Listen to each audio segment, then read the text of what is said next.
السلام عليكم، ازيكم يا شباب؟ معاكم عبد الرحمن ربيع. السلام عليكم، ازيكم يا شباب؟ معاكم عبد الرحمن ربيع.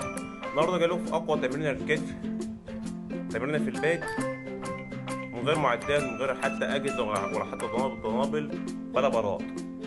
شوفوا التمرين للاخر، وما تنسوش صلوا على الحبيب. ولو اول مره تشوفني صلي على الحبيب في كومنت. لو الفيديو عجبك ما تنساش تشترك في القناه وتفعل زر الجرس وتقول لي رايك في كومنت. عبد الرحمن ربيع، صباح الخير، مساء الخير. ما تنسوش تشتركوا في القناه وتفعل زر الجرس. صلى على الحبيب. اقوى تمرين الكتف في البيت، تابعوا معايا. الشكل الاول بيركز على الكتف الامامي. اهم حاجه وانت بتلعب التمرين ده تلعبه على ميلك جدا علشان تركز معاك العضله الاماميه في الكتف الامامي.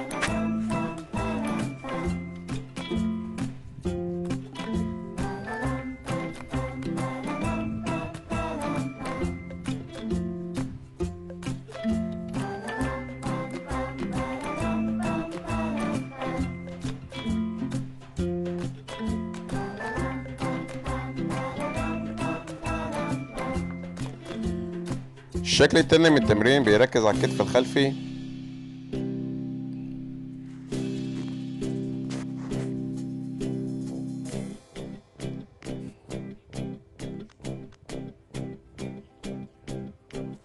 اهم حاجه وانت بتلعب التمرين هتلعبه على تكنيك بالراحه جدا عشان تركز معاه.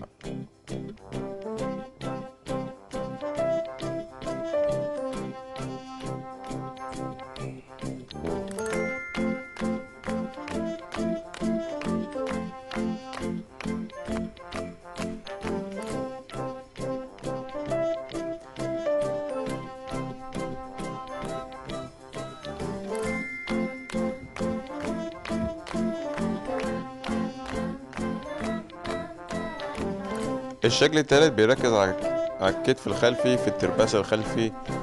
وانت بتلعب التمرين ده بتشد الفوطة وانت طالع، بتشد معاك الترباس وترجع تاني تفرد الفوطة وتشدها تاني وانت طالع، بتشد معاك الترباس الخلفي وتعصر العصرة الأخيرة دي، بتشد معاك، تثبت حوالي 3 ثواني وتفرد تاني، تعصر معاك الكتف الخلفي اللي هو الترباس الخلفي.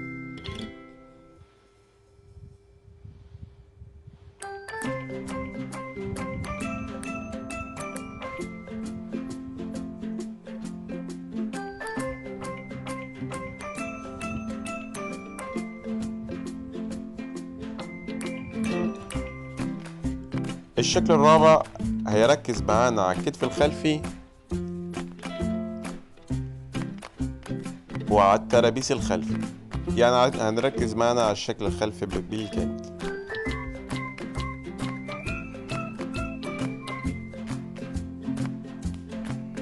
حط رجلك على كرسي بالشكل ده، والتكنيك هيكون بالراحة علشان تركز معاه.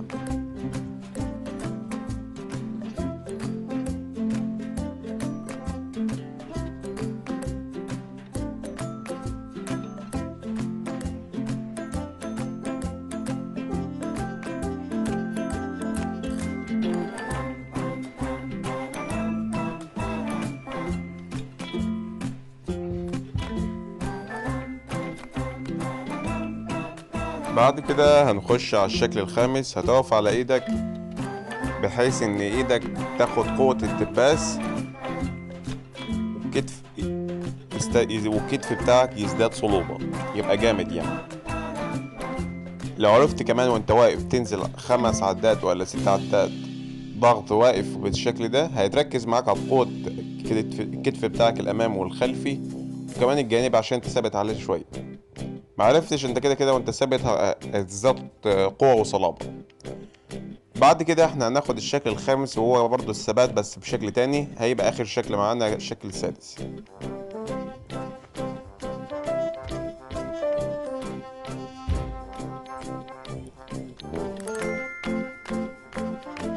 النزول ده مش اساسي بس هو الثبات حلو جدا، بيركز على الكتف والخلفي والأمامي بتراحل، والجانبي برضه، يعني بيركز على الكتف بالكامل.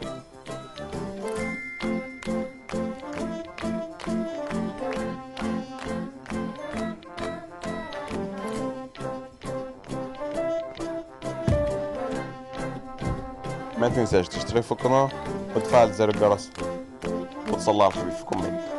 كان معك عبد الرحمن ربيع. صلوا على الحبيب.